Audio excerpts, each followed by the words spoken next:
Sorry I'm late. I had to wait for the other session to upload and it took forever. Yeah, it's okay. Okay, so today we're going to start chapter 3 of To Kill a Mockingbird. No problem, miss. Take your time. I don't have any page numbers, guys, but it's at the very beginning of chapter 3. Don't forget to sign in for your attendance.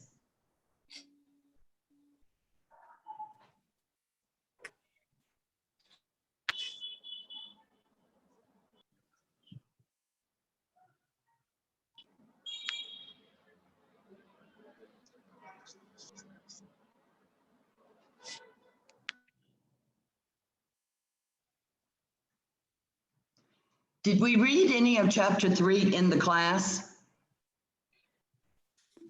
We finished chapter Yes. Oh, okay, so we're starting on chapter 4. Sorry about that. Doesn't matter.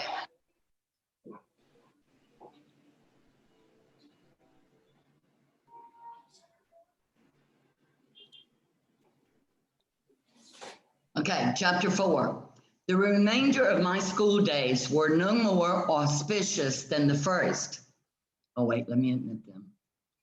Indeed, there were endless projects that slowly evolved into a unit in which miles of construction paper and wax crayon were expended by the state of Alabama in its well-meaning but fruitless efforts to teach me group dynamics. What Jim called the Dewey Decimal System was school-wide by the end of my first year, so I had no chance to compare it with other teaching techniques. I could only look around me. Atticus and my uncle, who went to school at home, knew everything. At least what one didn't know, the other did. Furthermore, I couldn't help noticing that my father had served for years in the state legislature, elected each time without opposition. Innocent of the adjustments my teachers thought essential to the development of good citizenship. Jim, educated on a half decimal, half Dunasia basis, seemed to function effectively alone or in a group. But Jim was a poor example. No tutorial system devised by man could have stopped him from getting at books. As for me, I knew nothing except what I gathered from Time magazine and reading everything I could lay hands on at home. But as I inched sluggishly along the treadmill of the Macomb County school system, I could not help receiving the impression that I was being cheated out of something. Out of what, I knew not. Yet, I did not believe that 12 years of unrelieved boredom was exactly what the state had in mind for me. As the years passed, released from school 30 minutes before Jim, who had to stay until 3 o'clock, I ran by the Radley place as fast as I could, not stopping until I reached the safety of our porch. One afternoon, as I raced by, something caught my eye and caught it in such a way that I took a deep breath, a long look around, and went back. 2 live oaks stood at the edge of the Radley lot. Their roots reached out into the side road and made it bumpy. Something about one of the trees attracted my attention. Some tinfoil was sticking in a knothole just above my eye level, winking at me in the afternoon sun. I stood on tiptoe, hastily looked around once more, reached into the hole, and withdrew 2 pieces of chewing gum minus their outer wrappers. My first impulse was to get it into my mouth as quickly as possible, but I remembered where I was. I ran home, and on our front porch, I examined my loot. The gum looked fresh. I sniffed it, and it smelled all right. I licked it and waited for a while. When I did not die, I crammed it into my mouth, Wrigley's Double Mint. When Jim came home, he asked me where I got such a wad. I told him I found it. Don't eat things you find, Scout. This wasn't on the ground, it was in a tree. Jim growled. Well, it was, I said. It was sticking in that tree yonder, the one coming from school. Spit it out right now. I spat it out. The tang was fading anyway. I've been chewing it all afternoon and I ain't dead yet, not even sick. Jim stamped his foot. Don't you know you're not supposed to even touch the trees over there? You'll get killed if you do. You touched a house once. That was different. You go gargle right now. You hear me? Ain't neither. It'll take the taste out of my mouth. You don't and I'll tell Calpurnia on you.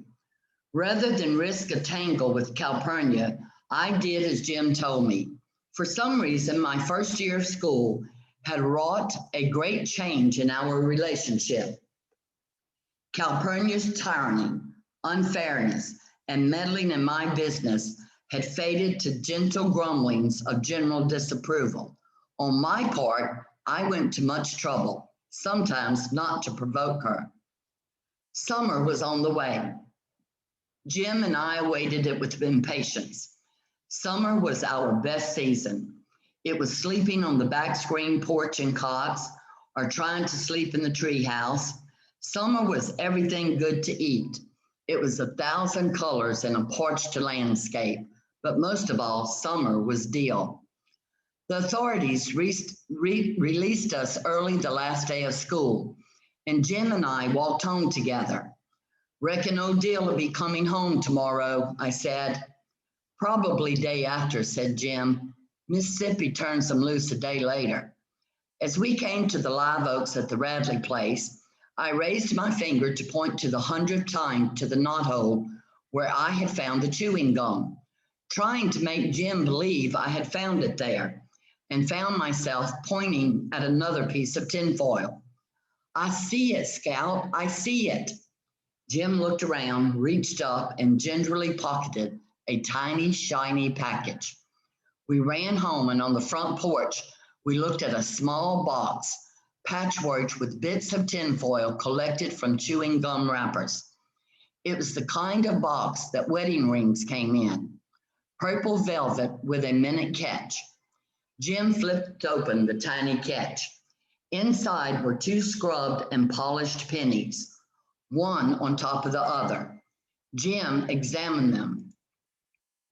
Indian heads, he said, 1906 and Scout. One of them's 1900. These are real old. 1900, I echoed. Say, hush a minute, I'm thinking. Jim, you reckon it's somebody's hiding place?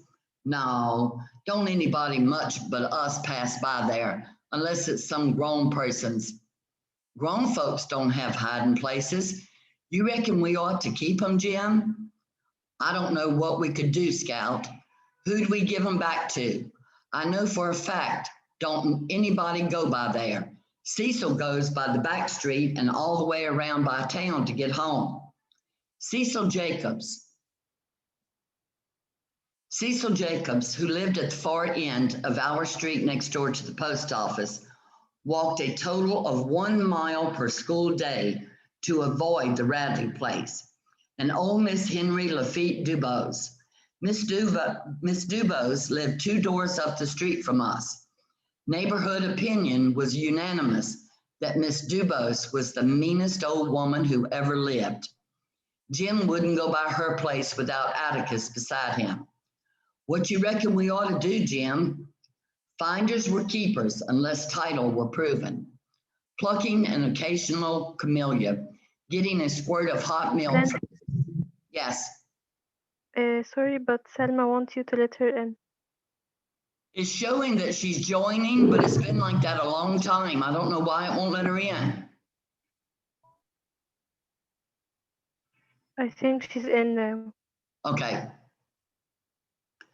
Plucking an occasional camellia, getting a squirt of hot milk from Miss Maudie Atkins's cow on a summer day, helping ourselves to someone's scuppernogs was part of our ethical culture, but money was different.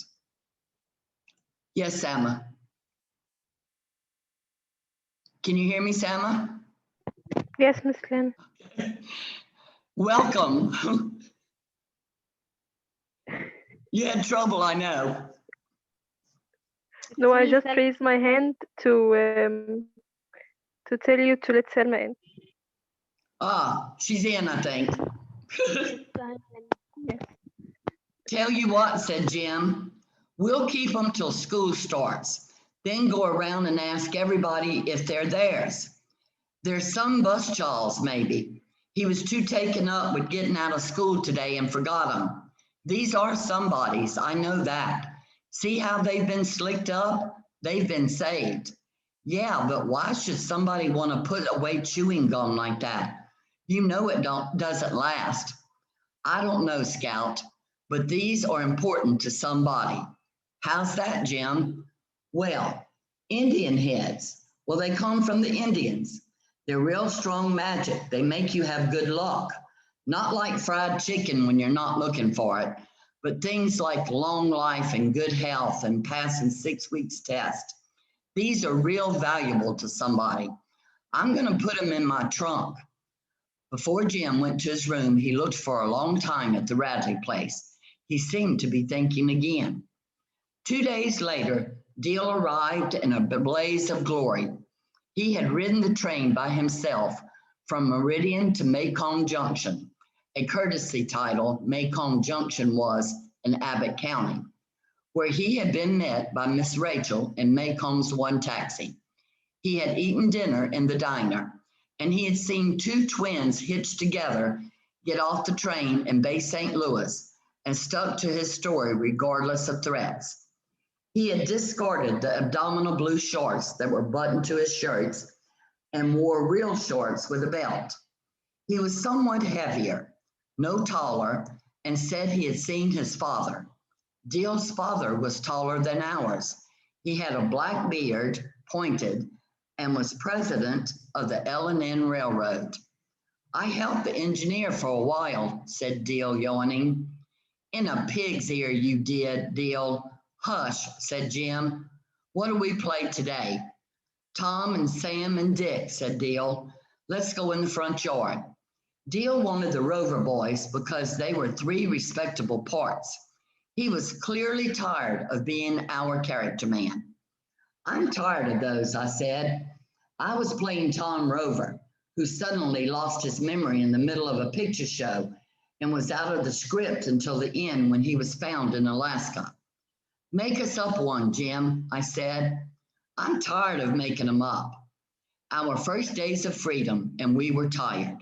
I wondered what the summer would bring. We had strolled to the front yard, where Deal stood looking down the street at the dreary face of the Radley place. I smell death, he said. I do. I mean it, he said when I told him to shut up. You mean when somebody's dying, you can smell it? No, I mean I can smell somebody and tell if they're gonna die. An old lady taught me how. Deal leaned over and sniffed me. Jean Louise Finch, you are going to die in 3 days. Deal, if you don't hush, I'll knock you bow-legged. I mean it now. Y'all hush, growled Jim. You act like you believe in hot steams. You act like you don't, I said. What's a hot steam? Asked Deal. Haven't you ever walked along a lonesome road at night and passed by a hot place? Jim asked Deal. A hot steam's somebody who can't get to heaven, just wallows around on lonesome roads. And if you walk through him, when you die, you'll be one too, and you'll go around at night sucking people's breath. How can you keep from passing through one? You can't, said Jim. Sometimes they stretch all the way across the road. But if you have to go through one, you say, Angel bright, life and death, get off the road, don't suck my breath. That keeps them from wrapping around you. Don't you believe a word he says, Deal, I said. Calpurnia says that's nigger talk. Jim scowled darkly at me, but said, well, are we going to play anything or not? Let's roll in the tire, I suggested. Jim sighed. You know I'm too big. You can push. I ran to the backyard and pulled an old car tire from under the house. I slapped it up to the front yard. I'm first, I said. Dale said he ought to be first. He just got here. Jim arbitrated, awarded me first push with an extra time for Dale, and I folded myself inside the tire. Until it happened, I did not realize that Jim was offended by my contradicting him on hot steams, and that he was patiently awaiting an opportunity to reward me. He did, by pushing the tire down the sidewalk with all the force in his body. Ground, sky, and houses melted into a mad palette. My ears throbbed. I was suffocating. I could not put out my hands to stop. They were wedged between my chest and knees. I could only hope that Jim would outrun the tire and me, or that I would be stopped by a bump in the sidewalk. I heard him behind me, chasing and shouting. The tire bumped on gravel, skeetered across the road, crashed into a barrier, and popped me like a cork into pavement. Dizzy and nauseated, I lay on the cement and shook my head still, pounded my ears to silence, and heard Jim's voice.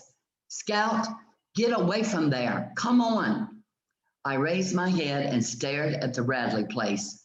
Steps in front of me. I froze. Come on, Scout. Don't just lie there, Jim was screaming. Get up, can't you? I got to my feet trembling as I thought. Get the tire, Jim hollered. Bring it with you. Ain't you got any sense at all? When I was able to navigate, I ran back to them as fast as my shaking knees would carry me. Why didn't you bring it? Jim yelled. Why don't you get it? I screamed. Jim was silent. Go on. It ain't far inside the gate. Why, you even touched the house once, remember? Jim looked at me furiously, could not decline, ran down the sidewalk, treaded water at the gate, then dashed in and retrieved the tire. See there? Jim was scowling triumphantly. Nothing to it. I swear, Scout, sometimes you act so much like a girl, it's mortifying. There was more to it than he knew, but I decided not to tell him. Calpurnia appeared in the front door and yelled, Lemonade time! You all get in out of that hot sun for you fry alive. Lemonade in the middle of the morning was a summertime ritual. Calpurnia set a pitcher and 3 glasses on the porch, then went about her business. Being out of Jim's good graces did not worry me especially. Lemonade would restore his good humor. Jim gulped down his second glassful and slapped his chest. I know what we are going to play, he announced. Something new, something different. What? Asked Dale. Boo Radley. Jim's head at times was transparent. He had thought that up to make me understand he wasn't afraid of Radley's in any shape or form, to contrast his own fearless heroism with my cowardice. Boo Radley? How? Asked Dale. Jim said, Scout, you can be Mrs. Radley. I declare if I will, I don't think. Smatter, said Dale, still scared. He can get out at night when we're asleep, I said. Jim hissed. Scout, how's he going to know what we're doing? Besides, I don't think he's still there. He died years ago, and they stuffed him up the chimney. Dale said, Jim, you and me can play, and Scout can watch if she's scared. I was fairly sure Boo Radley was inside that house, but I couldn't prove it and felt it best to keep my mouth shut, or I would be accused of believing in hot steams, phenomenon that I was immune to in the daytime. Jim parceled out our roles. I was Mrs. Radley, and all I had to do was come out and sweep the porch. Dale was old Mr. Radley. He walked up and down the sidewalk and coughed when Jim spoke to him. Jim naturally was Boo. He went under the front steps and shrieked and howled from time to time. As the summer progressed, so did our game. We polished and perfected it, added dialogue and plot until we had manufactured a small play upon which we rained changes every day. Deal was a villain's villain. He could get into any character part assigned him and appear tall if height was part of the delivery required. He was as good as his worst performance. His worst performance was Gothic. I reluctantly played assorted ladies who entered the script. I never thought it as much fun as Tarzan, and I played that summer with more than vague anxiety, despite Jim's assurances that Boo Radley was dead and nothing would get me. With him and Calpurnia there in the daytime and Atticus home at night, Jim was a born hero. It was a melancholy little drama, woven from bits and scraps of gossip and neighborhood legend. Mrs. Radley had been beautiful until she married Mr. Radley and lost all her money. She had also lost most of her teeth, her hair, and her right forefinger. That was Deal's contribution. Boo bit it off one night when he couldn't find any cats and squirrels to eat. She sat in the living room and cried most of the time, while Boo slowly whittled away all the furniture in the house. Does everyone understand what's going on?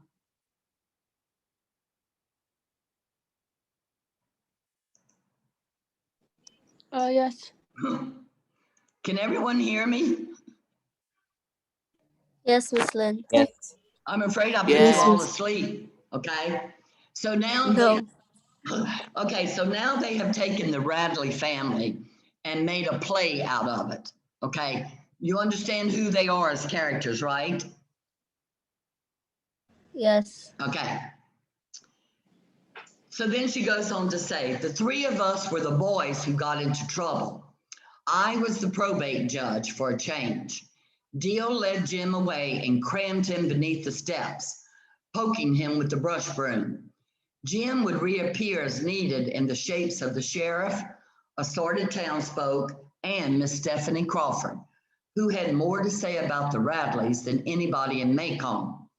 When it was time to play Boo's big scene, Jim would sneak into the house, steal the scissors from the sewing machine drawer when Calpurnia's back was turned, then sit in the swing and cut up newspapers.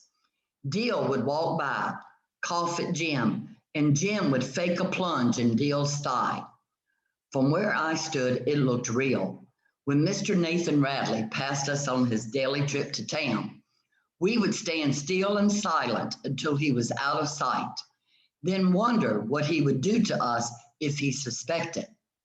Our activities halted when any of the neighbors appeared, and once I saw Miss Maudie Atkinson staring across the street at us, her hedge clippers poised in midair. Remember, Scout has the type of personality she imagines. Her imagination is very big, okay? I doubt seriously if Miss Maudie had her hedge clippers up in the air ready to cut them. One day, we were so busily playing chapter 25, book 2 of One Man's Family, we did not see Atticus standing on the sidewalk looking at us, slapping a rolled magazine against his knee. The sun said 12 noon. What are y'all playing? He asked. Nothing, said Jim. Jim's evasion told me our game was a secret, so I kept quiet. What are you doing with those scissors then? Why are you tearing up that newspaper? If it's today's, I'll tan you. Nothing, nothing what, said Atticus. Nothing, sir. Give me those scissors, Atticus said. They're no things to play with. Does this by any chance have anything to do with the Radleys? No, sir, said Jim, reddening. I hope it doesn't, he said shortly, and went inside the house. Jim, shut up. He's gone in the living room. He can hear us in there. Safely in the yard, Deal asked Jim if we could play anymore. I don't know. Atticus didn't say we couldn't. Jim, I said, I think Atticus knows it anyway. No, he don't. If he did, he'd say he did. I was not so sure, but Jim told me I was being a girl. That girls always imagine things. That's why other people hated them so. And if I started behaving like one, I could just go off and find some to play with. All right, you just keep it up then, I said. You'll find out. Atticus' arrival was the second reason I wanted to quit the game. The first reason happened the day I rolled into the Radley front yard. Through all the head shaking, quelling of nausea, and Jim yelling, I had heard another sound. So low, I could not have heard it from the sidewalk. Someone inside the house was laughing. Okay, do you have any questions about chapter 4? Okay, so let's continue with chapter 5. Sammy, you want to read?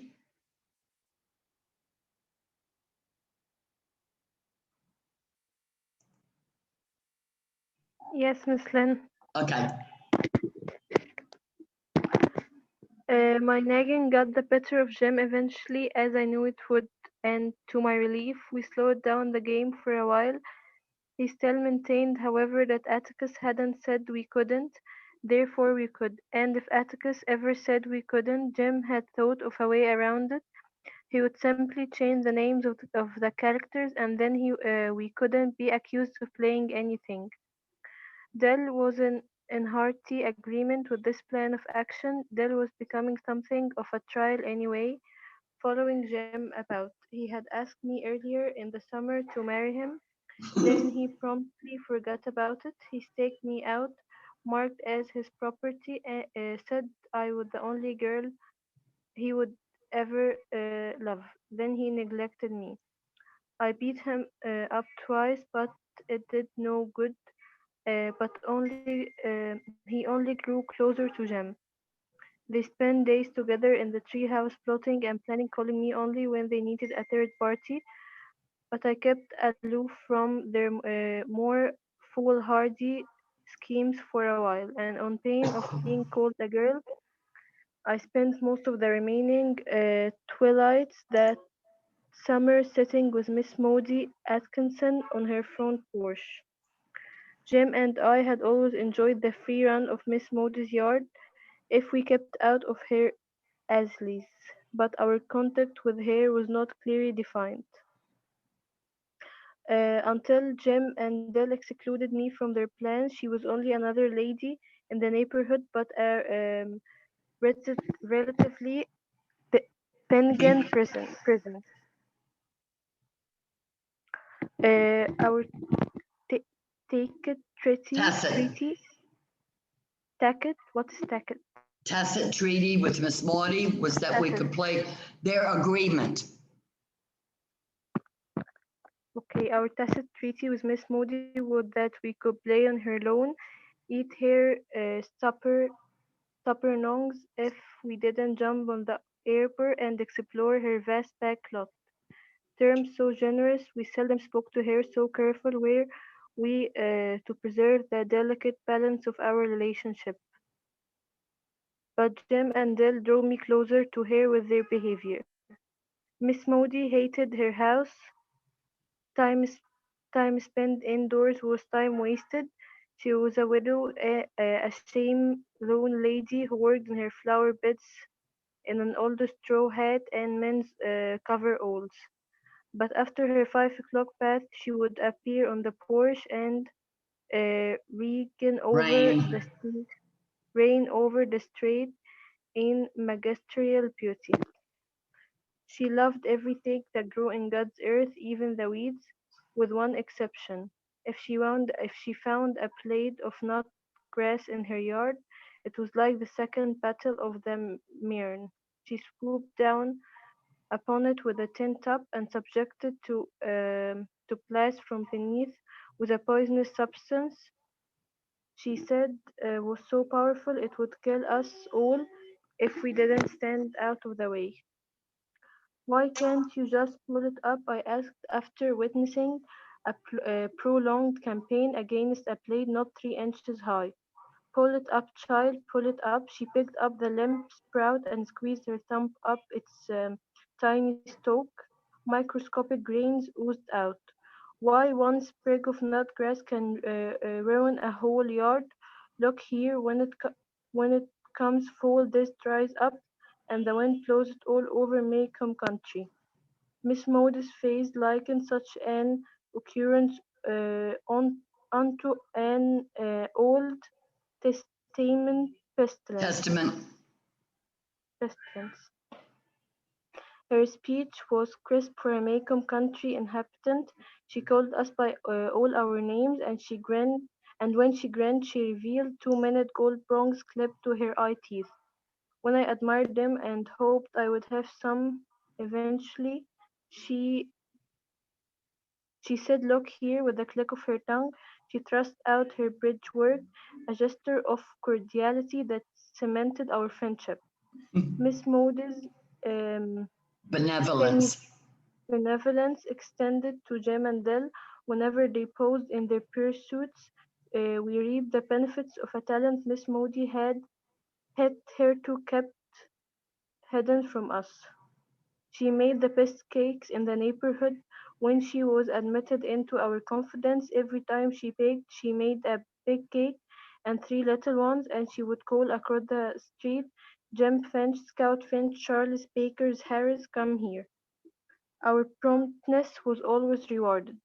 In summertime, twilights are long and peaceful. Often as not, Miss Moody and I would sit silently on her porch, watching the sky go from yellow to pink as the sun went down, watching flights of martins sweep low over the neighborhood and disappear behind the schoolhouse rooftops. "Miss Moody," I said one evening, "do you think Boo Radley's still alive?" "His name's Arthur, and he's alive," she said. She was rocking slowly in her big oak chair. "Do you smell my Mimosa. mimosa? It's like Angel's breath this evening." "Yes, some. How do you know?" "Know that child, that bee, Mr. Arthur's still alive?" What a morbid question, but I suppose it's a morbid subject. I know he's alive, Jean Louise, because I haven't seen him carried out yet. Maybe he died and then they stuffed him up the chimney. Where did you get such a notion? That's what Jim said he thought they did. As he gets more like Jack Finch every day. Miss Mody had known Uncle Jack Finch, Atticus' brother, since they were children, nearly the same age. They had grown up together at Finch's Landing. Miss Mody was the daughter of neighboring landowner Dr. Frank Pefford. Dr. Peffer's profession was medicine, and his obsession was anything that grew in the ground. So he stayed poor. Uncle Jack Finch confined his passion for digging to his window boxes in Nashville and stayed rich. We saw Uncle Jack every Christmas, and every Christmas he yelled across the street for Miss Moody to come marry him.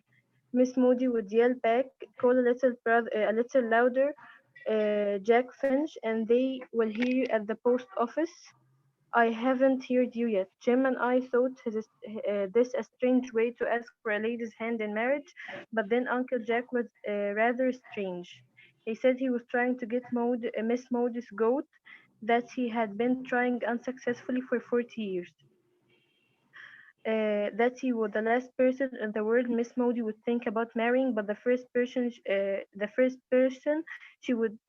she thought about teasing, and the best defense to her was spirited offense, all of which we understood clearly. "Arthur Radley just stays in home, that's all," said Miss Mody. "Wouldn't you stay in the house if you didn't want to come out?" "Yes, some, but I would want to come out. Why doesn't he?" Miss Mody's eyes narrowed. You know that story as well as I do." "I never heard why, though. Nobody ever told me why." Miss Mody settled her bridge work. "You know, old Mr. Radley was a foot washing Baptist. Baptist. That's why you are what?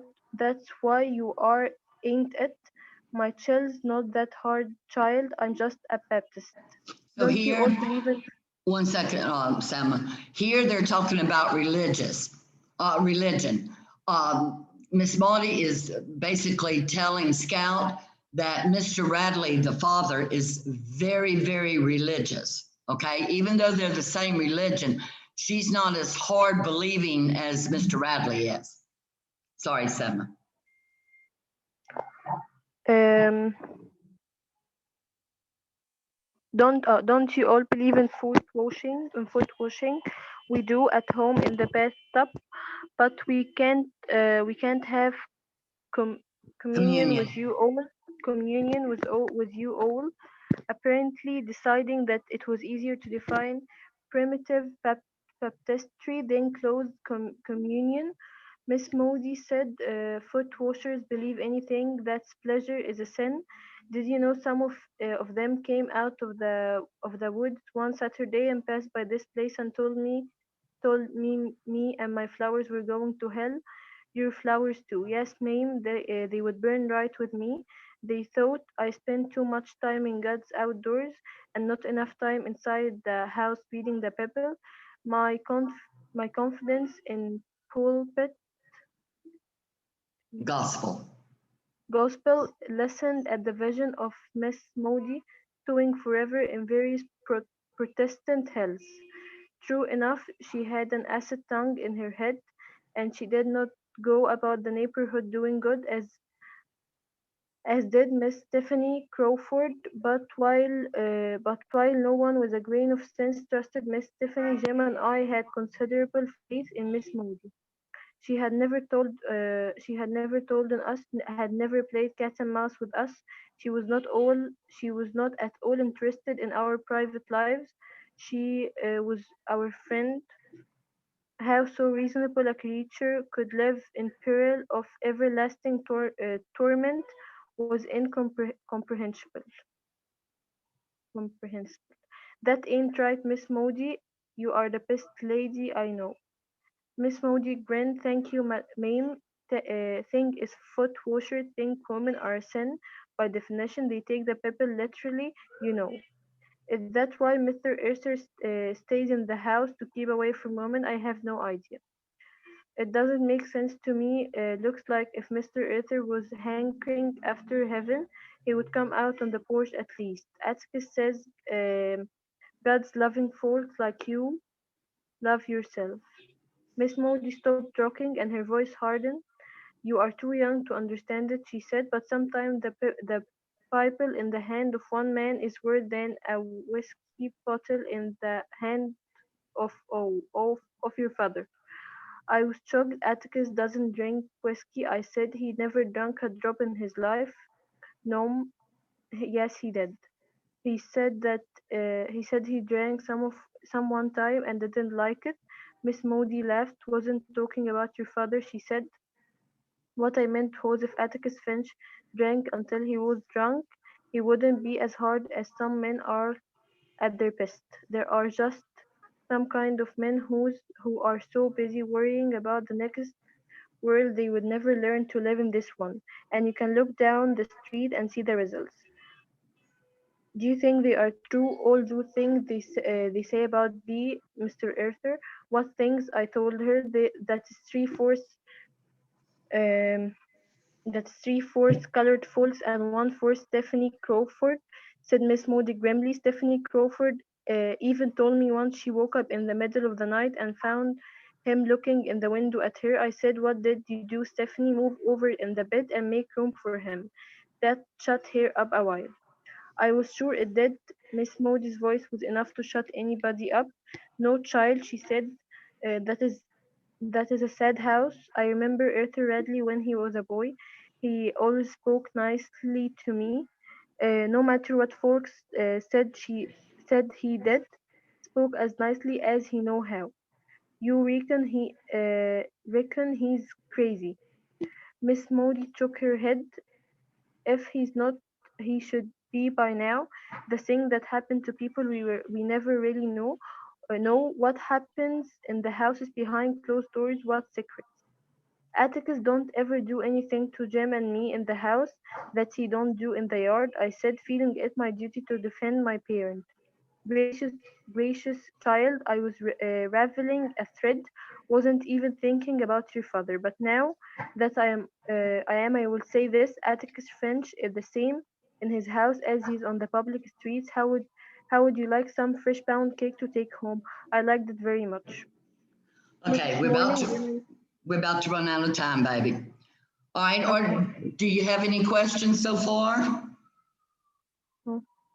No. Okay, so you need to continue reading the novel, okay? If you don't have any, Until what you read? I'm Till sorry, what chapter? huh? Till what chapter you read? Well, you have 10 chapters on the term exam, but I mean, you know, we're reading in class also. I'm really telling the online students, don't stop reading at chapter 5. Continue reading at home. And Hanny, I hadn't forgot you sent me a message asking about the term 2 project. I say the term 2 project, you can have till like December the 15th. Okay. Okay, thank you, Miss. Okay, I still have to come up, the girls are making the carnival mask. I still have to come up with a project for the boys. So listen, guys, if you have any good projects in mind, just send me a message. If not, I'll be checking on projects myself, okay? Are there any other questions that you need to ask? Miss Lynn, I will take the quiz on Sunday. Yes, on Sunday.